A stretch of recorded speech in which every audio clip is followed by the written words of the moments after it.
హనుమకొండలో మంత్రి కొండా సురేఖ ఇంటిని మధ్యాహ్న భోజన కార్మికులు ముట్టడించారు. అక్షయ పాత్రకు మధ్యాహ్న భోజన పథకం ఇవ్వద్దని నిరసన తెలిపారు. తమ సమస్యలు వెంటనే పరిష్కరించాలని డిమాండ్ చేశారు. కాగా వారిని అడ్డుకున్న పోలీసులు సుబేదారి పిఎస్కు తరలించారు.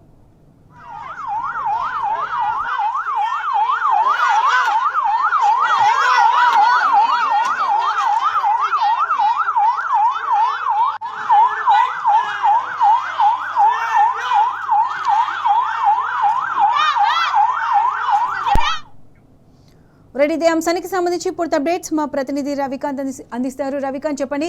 హన్మకొండలో మంత్రి కొండా సురేఖ ఇంటిని మధ్యాహ్న భోజన కార్మికులు ముట్టడించారు. అక్షయ పాత్రకు మధ్యాహ్న భోజన పథకం ఇవ్వద్దని నిరసన తెలిపారు. దీంతో పోలీసులు వారిని అరెస్ట్ చేయడం జరిగింది. దీనికి సంబంధించి పూర్తి అప్డేట్స్ ఏంటి? ఇటీవలి కాలంలో మధ్యాహ్న భోజన పథకం సంబంధించినటువంటి కార్మికులు ఆందోళన వ్యక్తం చేస్తా ఉన్నారు. ఎక్కడికక్కడ జిల్లా కలెక్టరేట్లను కూడా ముట్టడిస్తున్న సందర్భం అయితే మనకు కనిపిస్తా ఉంది. ప్రధానమైనటువంటి డిమాండ్లలో అక్షయ పాత్రకు సంబంధించి అక్షయ పాత్రకు మధ్యాహ్న భోజన పథకాన్ని ఏదైతే పాత్రకు మధ్యాహ్న భోజన పథకం ఇవ్వద్దని వాళ్ళంతా కూడా నిరసన వ్యక్తం చేస్తా ఉన్న సందర్భం కనిపిస్తా ఉంది. ఈ నిరసన తెగ హన్మకొండ జిల్లాకు సంబంధించి హన్మకొండలో ఉన్నటువంటి రామ్నగర్ లోని మంత్రి కొండా సురేఖ నివాసాన్ని అయితే మధ్యాహ్న భోజన కార్మికులు ముట్టడించారు. ఆందోళన చేస్తున్నటువంటి మధ్యాహ్న భోజన కార్మికులను అడ్డుకుని పోలీసులు సుబేదారి పిఎస్ కు తరలించిన సందర్భం అయితే మనకు కనిపిస్తా ఉంది. వెంటనే మా సమస్యలన్నింటినీ కూడా పరిష్కారం చేయాలని డిమాండ్ చేస్తున్నారు. ప్రధానంగా బకాయిలు ఉన్నట్టున్నాయి. వీళ్ళకి సంబంధించి బకాయిలో ఉన్నటువంటి 5 నెలల వేతనాలకు సంబంధించి చాలా నెలల నుంచి పెండింగ్ లో ఉన్న బిల్లులు, ఈ కోడిగుడ్లు అయితేనేమి ఆహార పదార్థాలకు సంబంధించిన పెండింగ్ బిల్లులను వెంటనే చెల్లించాలని డిమాండ్ చేస్తా ఉన్నారు. ఈ క్రమంలోనే ఇవాళ మంత్రి కొండా సురేఖ ఇంటిని ముట్టడించిన సందర్భం అయితే కనిపిస్తా ఉంది. ఇటీవలి కాలంలో అన్ని జిల్లా కేంద్రాలకు సంబంధించి జిల్లా కలెక్టరేట్లను ముట్టడిస్తున్నారు. రాష్ట్ర వ్యాప్తంగా కూడా పెద్ద ఎత్తున ఉద్యమం చేస్తాం, సెక్రటేరియట్ ముట్టడిస్తామన్నటువంటి అంశాన్ని అయితే మధ్యాహ్న భోజన కార్మికులు చెప్తా ఉన్న పరిస్థితి. ఎంత మొరపెట్టుకున్నా తమ సమస్యలను పరిష్కరించడం లేదని ఆందోళన వ్యక్తం చేస్తా ఉన్నారు. ఇటీవలి కాలంలో వాళ్ళ నిరసనలు అయితే పెళ్లిపిస్తున్న సందర్భం అయితే మనకు కనిపిస్తా ఉంది. ప్రధానంగా ఆహారం వండడానికి కావాల్సినటువంటి పదార్థాలే కావచ్చు, ఇతరత్ర అంశాలకు సంబంధించిన వాటిలో పెండింగ్ లో ఉన్నాయి బిల్లులన్నీ కూడా. అనేక నెలలుగా పెండింగ్ లో ఉన్న ఆ బిల్లులతో పాటు వీళ్లకు వేతనాలు కూడా చెల్లించడం లేదు. దీంతో పాటు అక్షయ పాత్రకు మధ్యాహ్న భోజన పథకాన్ని ఇప్పుడు ఏదైతే మధ్యాహ్న భోజన పథకం అక్షయ పాత్రకు ఇవ్వడం పట్ల ఇదంతా కూడా ఆగ్రహం వ్యక్తం చేస్తా ఉన్నారు.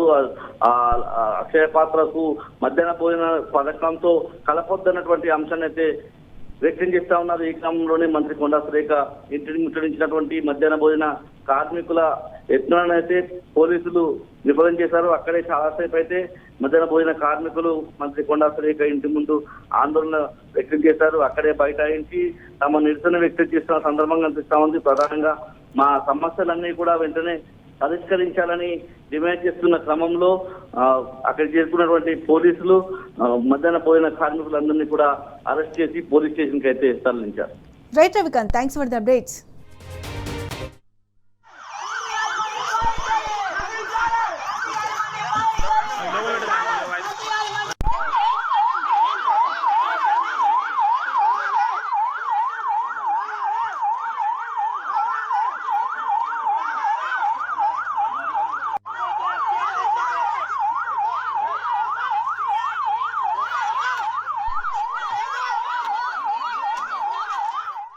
వరంగల్ జిల్లాలో వరంగల్ మండలం కిలావరంగల్ మండలాలకు సంబంధించిన మధ్యాహ్న భోజన పథకాన్ని రాష్ట్ర కాంగ్రెస్ ప్రభుత్వం మధ్యాహ్న భోజన కార్మికుల పొట్టగొడుతూ అక్షయ పాత్రకు ఇచ్చేటువంటి నిర్ణయాన్ని తీసుకుంది. అది ఈరోజు అంటే 11 ఆగస్టు నుంచి వెళ్ళి అమలు చేయడం కోసం ఆల్రెడీ కార్మికులకు, ఎంఈఓలకు, స్కూల్లో హెచ్ఎంలకు కూడా ఇన్స్ట్రక్షన్స్ ఇవ్వడం జరిగింది. దీన్ని సిఐటియుగా మేము తీవ్రంగా ఖండిస్తున్నాం. ఎందుకంటే గత 25-30 సంవత్సరాల నుంచి వెళ్ళి మధ్యాహ్న భోజన పథకాన్ని కార్మికులు ఎంతో శ్రద్ధతోటి నిర్వహిస్తున్నటువంటి పరిస్థితి ఉంది. వీళ్లకు అనేక పెండింగ్ బిల్లులు కూడా దాదాపు 12 నెలల నుంచి వెళ్ళి పెండింగ్ బిల్లులు ఉన్నాయి. గుడ్డుకు అదనంగా బడ్జెట్ ఇవ్వడం లేదు. అట్లాగే వీళ్ళకి కావాల్సినటువంటి సౌకర్యాలు ఏవి కూడా ప్రభుత్వం కల్పించకపోయినా పుస్తెలు సైతం తాకట్టు పెట్టి మధ్యాహ్న భోజన పథకాన్ని సమర్థవంతంగా నిర్వహిస్తున్నటువంటి పరిస్థితి ఉంది. ఇట్లాంటి పరిస్థితులలో పెండింగ్ బిల్లులు ఇవ్వాలని చెప్పేసి ఒకవైపు మధ్యాహ్న భోజన కార్మికులు కొట్లాడుతున్నారు. అట్లాగే రేవంత్ రెడ్డి గారు అధికారంలోకి వచ్చే ముందు 10,000 రూపాయల ఫిక్స్డ్ వేతనం మధ్యాహ్న భోజన కార్మికులకు ఇస్తామని చెప్పేసి హామీ కూడా ఇవ్వడం జరిగింది. ఇట్లాంటి హామీలను ఇవ్వకుండా, గుడ్డుకు అదనంగా బడ్జెట్ ఇవ్వకుండా, పెండింగ్ బిల్లులను ఇవ్వకుండా, వీళ్ళకి ఇచ్చేటువంటి వేతనాలు 1,000 రూపాయల నుంచి వెళ్ళి 3,000కు పెంచిండ్రు, అవి కూడా ఇవ్వకుండా ఇవన్నీ పెండింగ్లో పెట్టి ఈరోజు మధ్యాహ్న భోజన పథకాన్ని చాలా దుర్మార్గంగా ఈరోజు అక్షయ పాత్రకు లాంటి స్వచ్ఛంద సంస్థలకు అప్పజెప్పే ప్రయత్నం ఈ కాంగ్రెస్ ప్రభుత్వం చేస్తూ ఉంది. దీన్ని సిఐటిగా తీవ్రంగా ఖండిస్తున్నాం. వెంటనే కాంగ్రెస్ ప్రభుత్వం ఈ నిర్ణయాన్ని వెనక్కి తీసుకోవాలి, అక్షయ పాత్రకి ఇచ్చేటువంటి నిర్ణయాన్ని రద్దు చేయాలని చెప్పేసి డిమాండ్ చేస్తున్నాం.